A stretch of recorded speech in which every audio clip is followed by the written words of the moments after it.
Oke, Assalamualaikum warahmatullahi wabarakatuh. Waalaikumsalam warahmatullahi wabarakatuh. Oke, hari ini kita akan membahas tentang aklimatisasi. Ada yang masih sebelum saya masuk ke materi, adakah yang tidak hadir hari ini? Ada. Ada? Berapa orang tidak hadir? Dua. Kenapa? Sakit? Atau ada kemalangan atau apa? Sakit Hah? sama izin ya. Sakit ya? Iya. Iyalah, biasalah. Cuaca ya. Oke, langsung aja kita masuk ke materi aklimatisasi. Masih ada yang ingat? Minggu lalu saya sudah singgung ini sedikit. Apa ini? Dari dasar katanya sendiri. Apa itu aklimatisasi? Nih. Pernah ada yang dengar cuaca dan iklim?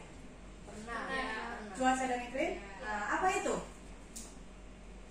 Cuaca pada hari tertentu, kalau iklim pada musim, sebulan, 2 bulan, sepengetahuan saya Bu. Yang lain? Kira-kira apa? Ayo, kira-kira apa? Ayo, pelajaran IPA kelas berapa ini? Toh?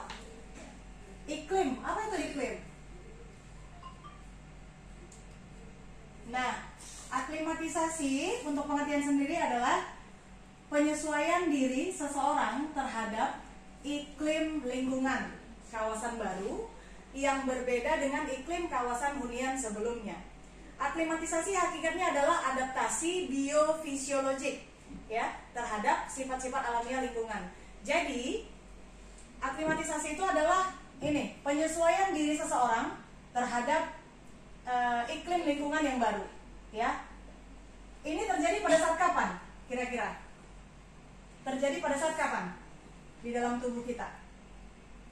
Musim hujan, Ya? musim hujan mungkin, atau musim panas. Dari musim panas ke musim hujan. Ada perubahan suhu di sana toh? Ya. Atau pada saat kita melakukan perjalanan? Ya. Iya kan? Pada saat kita melakukan perjalanan dari mana? Dari daerah yang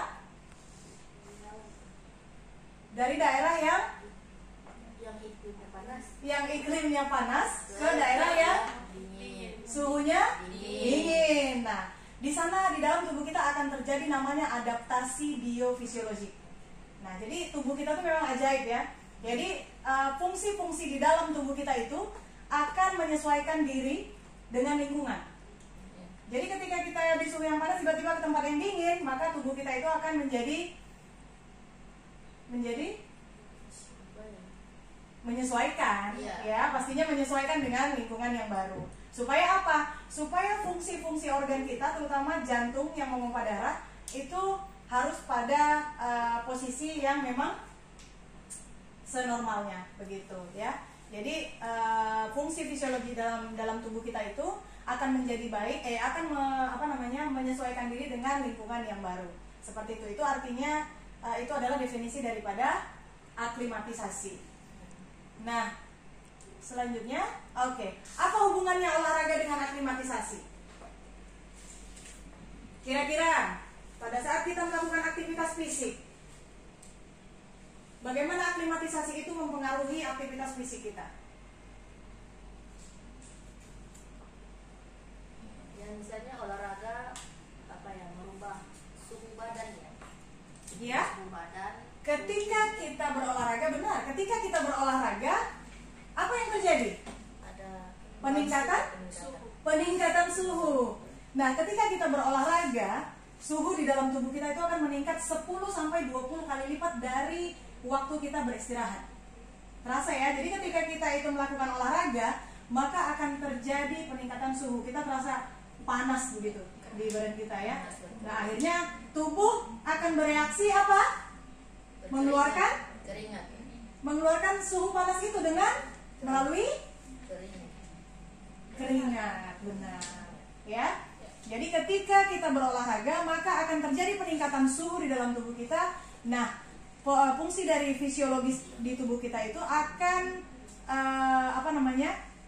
dia akan merangsang di dalam tubuh kita itu untuk mengeluarkan suhu panas itu melalui kelenjar keringat ya. Paham sampai sini? Ya. Ada pertanyaan? Belum ada. Tidak apa, tanya saja. Misalnya, Nah, di sini dikatakan lagi bahwa nih, khususnya suhu dan kelembapan yang lebih tinggi sangat buruk pengaruhnya terhadap fungsi biofisiologik tubuh. Sehingga orang yang belum beraklimatisasi dengan baik terhadap iklim dan lingkungan yang baru dapat mengalami perubahan fungsi biofisiologik dengan cepat ke arah yang merugikan. Bahkan dapat ke arah perubahan patologik yang dapat membahayakan. Apa ini maksudnya?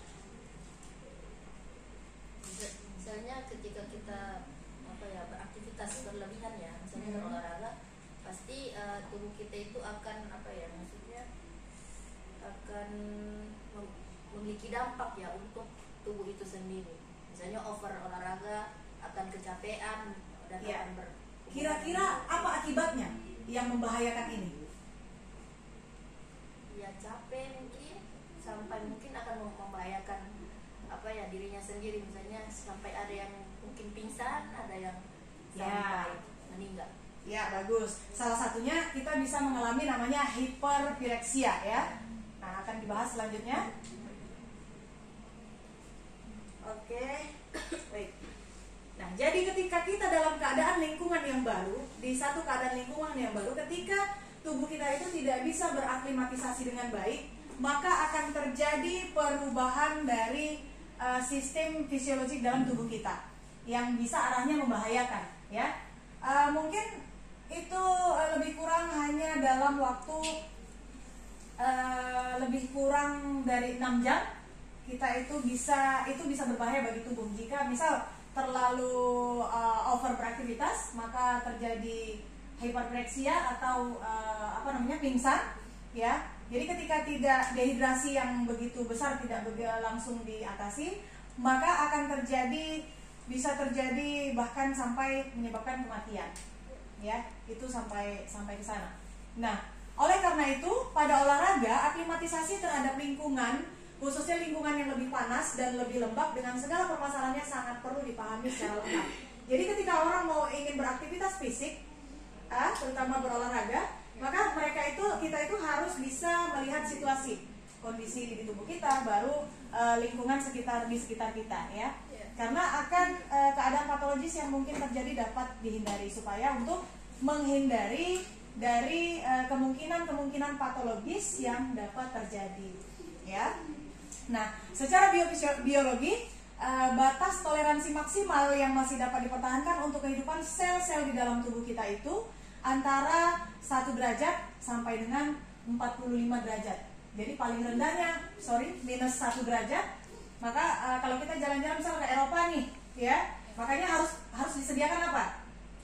Misal sarung tangan, baru jaket yang menghangatkan ya, yang menghangatkan tubuh.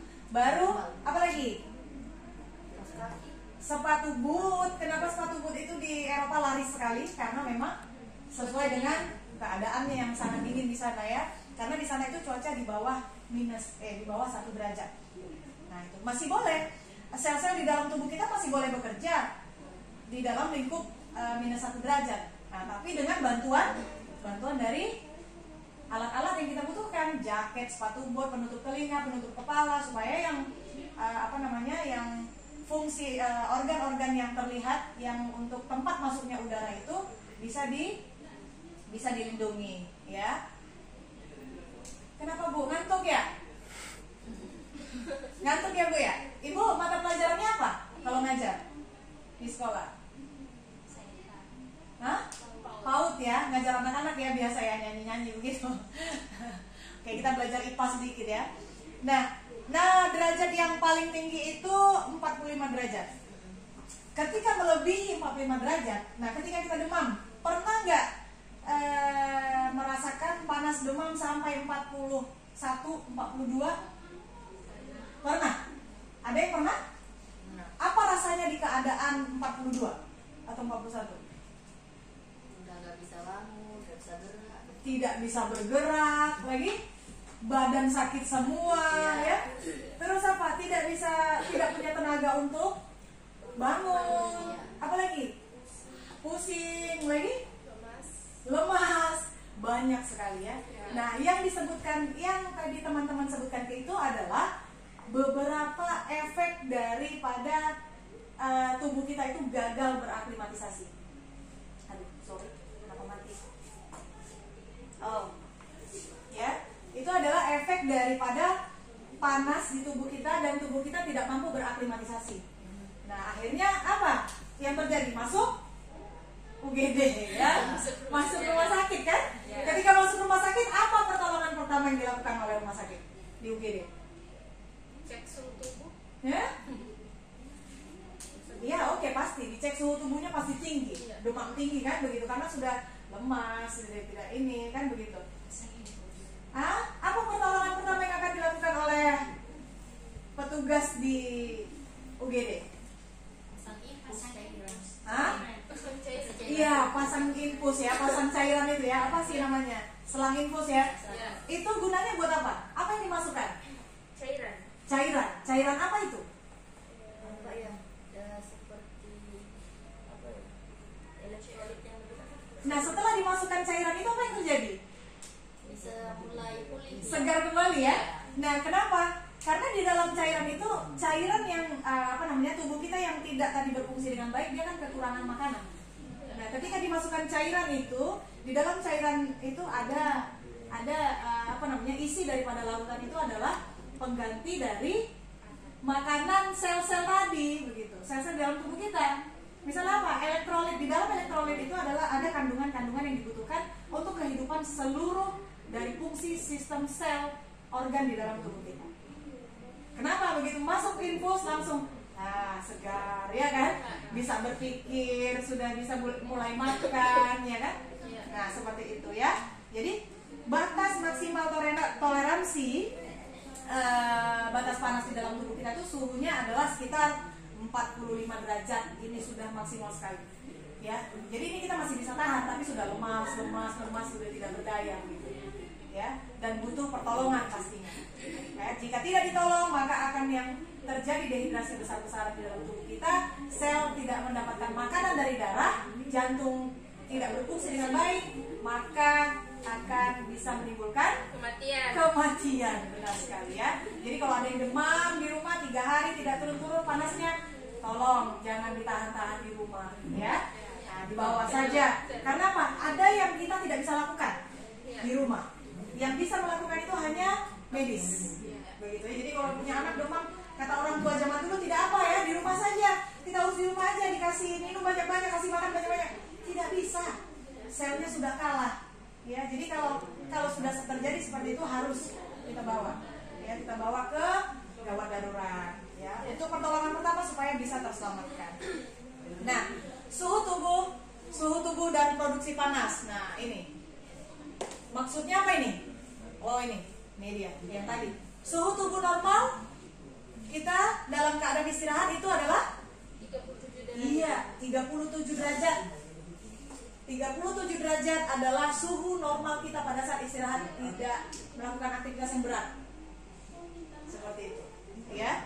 Jadi manusia akan mampu menyesuaikan diri terhadap suhu lingkungan yang lebih tinggi atau lebih rendah daripada suhu lingkungan asalnya. Ya, itu tadi kerja daripada sistem di dalam tubuh kita ya. Jadi secara aklimatisasi tubuh akan menyesuaikan diri.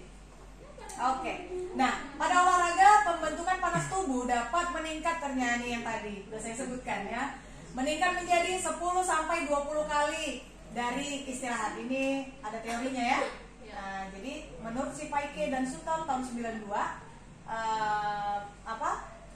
pembentukan panas di tubuh kita itu meningkat 10 sampai 20 kali lipat dari pada saat waktu kita beristirahat begitu. Nah, maka jika pada olahraga seseorang mengalami kegagalan pembuangan kelebihan panas, maka kurang dari 30 menit akan terjadi hyperpireksia yang dapat menyebabkan kematian. Nah, ini sudah tingkat gawat darurat kegawat daruratannya ini sudah tinggi ya. Makanya jangan sampai biasanya yang saya lihat itu anak-anak terutama kalau sudah panas di atas 38 itu hati-hati. Ya, 38 ada yang bisa bertahan di 39 dan 40 tapi sudah lemas, pucat, tidak mau makan, tidak mau minum. Nah, itu hati-hati. Itu sudah dalam 30 menit kalau kita tidak bawa ke rumah sakit bisa terjadi. Kejang, ya, kejang yang menyebabkan seluruh organ di dalam tubuh itu mati. Itu yang bikin meninggal tiba-tiba biru. Karena apa? Jantungnya tidak lagi bekerja. Itu yang menyebabkan darah tidak mengalir ke seluruh tubuh, makanya akhirnya biru. Karena tubuh kita itu tidak lagi mendapatkan oksigen, karena jantungnya melemah, tidak lagi menyalurkan darah ke seluruh tubuh, maka akhirnya biru. Pertama kukunya biru, ya. Nah, iya, diawali dengan kejang, ya kan? Baru setelah itu membiru bibir, kuku, kaki. Ya itu hati-hati. Sudah biasanya itu sudah, kalau sudah biru begitu di rumah sakit sudah langsung masuk ICU, sudah harus ditolong di ICU. Itu pun kalau apalagi dengan umur usia anak, tergantung. Kalau kondisi tubuh anaknya tahan, dia bisa tahan, mungkin melewati masa kritis itu. Tapi kalau yang tidak tahan, akan terjadi pecah pembuluh darah di otak, yang keluar dari hidung, dari telinga, sudah selesai, tidak bisa tertolong. Kalaupun hidup, akan trauma dan otaknya akan rusak, lumpuh. Maka jangan sampai ketika anak itu sudah panas atau di rumah ada yang demam, segera, ya, karena akibatnya fatal sekali, ya, teman-teman. Itu tadi yang dikatakan hyperpireksia, ya, yang menyebabkan kematian. Nah, produksi panas terjadi karena adanya proses metabolisme yang menghasilkan energi untuk berbagai proses kehidupan di dalam tubuh. Apa ini metabolisme? Misalnya apa? Metabolisme ini apa? Pembakaran. Apa yang dibakar? No. Jadi ketika masuk makanan, makanan itu diapain? Digiling, ya kan? Bahasa kitanya digiling. Jadi di dalam proses, di dalam lambung, di dalam pencernaan, makanan itu akan diproses. Setelah diproses, itu namanya proses metabolisme, ya. Setelah diproses, digiling, dihaluskan, di dalam itu ada yang membantu melumatkan makanan, itu ada namanya enzim. Dari mulai dalam mulut sampai ke dalam pencernaan, itu ada enzim yang berpengaruh di sana untuk membantu menghancurkan makanan. Nah, setelah makanan itu hancur, diurai kemana? Ke usus apa? No, usus besar dan usus kecil. Bukan kecil, usus halus. Ya, bukan usus kecil, usus halus. Apa bedanya usus besar dan usus halus? Ya? Usus besar itu tempat pembuangan terakhir. Itu kenapa? Itu di tempat apa? Namanya tempat pembuangan terakhir, berarti tempatnya sampah. Jadi sisa-sisa makanan yang tidak terpakai akan menjadi sampah yang dibuang lewat anus. Nah, zat-zat makanan yang berfungsi untuk makanan sel di dalam tubuh kita akan masuk ke dalam diserap oleh usus halus. Diproses di dalam usus halus dan akan disalurkan ke seluruh melalui peredaran darah. Iya, melalui sistem peredaran darah. Ya, jadi makanan yang dimakannya, siapa dirimu adalah apa yang kamu makan. Jadi mulai sekarang hati-hati pilih makanan, supaya jangan terlalu banyak sampah. Ya, terlalu banyak sampah, nanti akhirnya zat gizinya ke sel-sel tubuh kita akan sedikit. Jadinya apa? Lemot. Iya kan? Karena kenapa dibilang lemot? Karena zat gizi tidak sampai ke sana. Gitu ya. Makanya kalau anak kecil, kenapa dari kecil itu kita diberikan makanan yang harus mengandung untuk yang mengandung apa untuk makanan sel-sel dalam tubuh kita?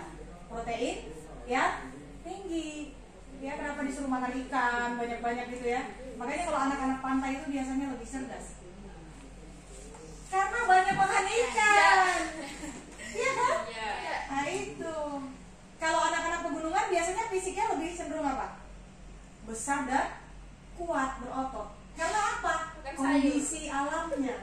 Tidak, kondisi alamnya pegunungan.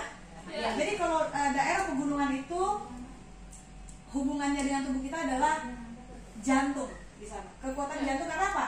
tekanan udara di daerah pegunungan itu tinggi. Tekanan udara di daerah pegunungan itu tinggi yang menyebabkan jantung itu menjadi kuat. Besar. Maka kalau orang dari pegunungan dia pasti kuat jalan, kuat aktivitas fisik, dia kuat. Ya, benar ya? Nah, itu pasti tahu rasanya perbedaannya. Bisa nanti kalian lihat sendiri di teman-teman kalian siapa yang orang gunung, siapa yang orang kota. Jauh sekali bedanya ya. Orang kota itu cenderung manja, mudah lelah ya, seperti itu. Benar. Itu keadaan yang memang didukung oleh alam. Ya. Kalau kecerdasan itu faktor makanan dan gen. Begitu. Oke, next. Nih ya. Produksi panas terjadi karena adanya proses metabolisme yang menghasilkan energi. Nah, tadi proses makanan itu yang sudah sudah diproses di dalam pencernaan sampai akhirnya diserap oleh usus besar, dibuang dan diserap oleh usus halus, maka itu akan menjadi energi. Energi inilah yang akan dipergunakan di seluruh tubuh kita. Ya, sesuai kebutuhan fisiologisnya masing-masing ya. Untuk berbagai proses kehidupan di dalam tubuh ya. Jadi yang untuk jantung dia bekerja apa, yang untuk liver bekerja untuk apa. Nah, itu semua prosesnya adalah dari metabolisme di dalam pencernaan. Oke, termasuk di dalamnya kerja syaraf. Nah, ini bagian daripada proses kehidupan di dalam sel-sel tubuh kita. Ada kerja syaraf dan ada membentuk zat baru seperti apa? Vitamin, mineral, apa lagi? Ya, protein, lemak, apa lagi? Dan teman-temannya ya, dan kawan-kawan. Nah, selanjutnya pembentuk panas yang terpenting dalam tubuh adalah otot. Kenapa otot? Pembentuk panas yang terpenting di dalam tubuh kita adalah otot. Kenapa otot? Karena otot yang bekerja untuk tubuh kita. Maka semakin lama dan semakin berat pekerjaan kerja otot ini ya. Otot tuh maksudnya ya fisik ya, secara fisik. Maka semakin besar pula produksi panasnya.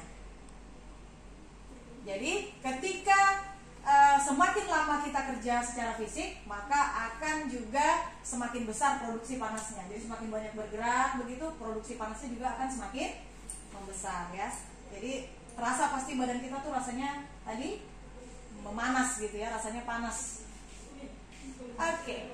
Oleh karena itu ketika kita akan menyelenggarakan satu event olahraga, ya satu event olahraga atau jenis pertandingan olahraga tertentu, kita harus yang memerlukan waktu durasinya lama seperti maraton, lari lintas alam, apalagi sepak bola, bola voli misalnya.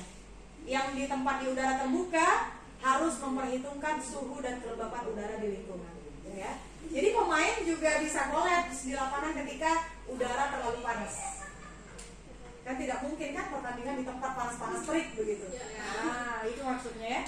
Jadi ketika kita ingin menyelenggarakan satu kegiatan olahraga, satu perlombaan tertentu yang memerlukan di tempat udara terbuka, maka harus diperhatikan tinggi suhu kelembapan udara di sekitar. Ya, jadi kalau kita jadi panitia jangan suka-suka hati kita bikin di lapangan terbuka yang panasnya nauzubillah begitu. Ya, sedangkan pemain itu butuh konsentrasi tinggi untuk beraktivitas fisik dengan yang sempurna, apalagi kalau dalam pertandingan ya. Nah, ini yang terakhir, homeostatis. Homeostatis adalah pemeliharaan kondisi cairan lingkungan hidup sel yang sebaik-baiknya agar manusia tetap dapat menampilkan kemampuan fungsional yang terbaik dalam aspek fisik maupun aspek psikis. Kenapa ada aspek fisik dan aspek psikis? Kenapa? Kira-kira apa yang mempengaruhi fisik dan psikis ketika kita lingkungan hidup sel di dalam tubuh kita itu tidak baik? Kenapa bisa mempengaruhi fisik dan psikis? Bisa? Ada yang bisa kasih contoh? Ada yang bisa beri contoh? Kalau secara fisik jelas ya tadi terjadi apa?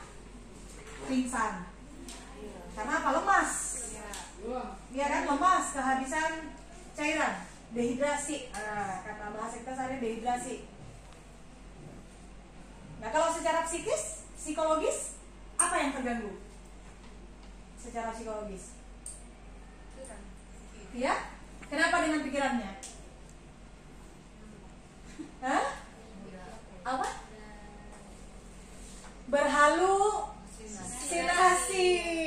Jadi ketika kita itu dalam keadaan yang dehidrasi atau dalam keadaan kedinginan, ya, kedinginan, maka apa yang terjadi? Kacau. Karena apa? Oksigen tidak sampai di otak. Jadi kacau. Kerja otak itu kacau. Akhirnya berhalusinasi. Jadi otak yang harus mengirimkan sinyal tadi saraf, kerja saraf tadi, kalau tidak mampu menyampaikan sinyal ke otak, maka otak akan berhalusinasi. Karena tidak sampai. Iya, tidak berfungsi dengan baik. Begitu. Oke, selesai. Ada pertanyaan? Ada pertanyaan sampai sini? Boleh?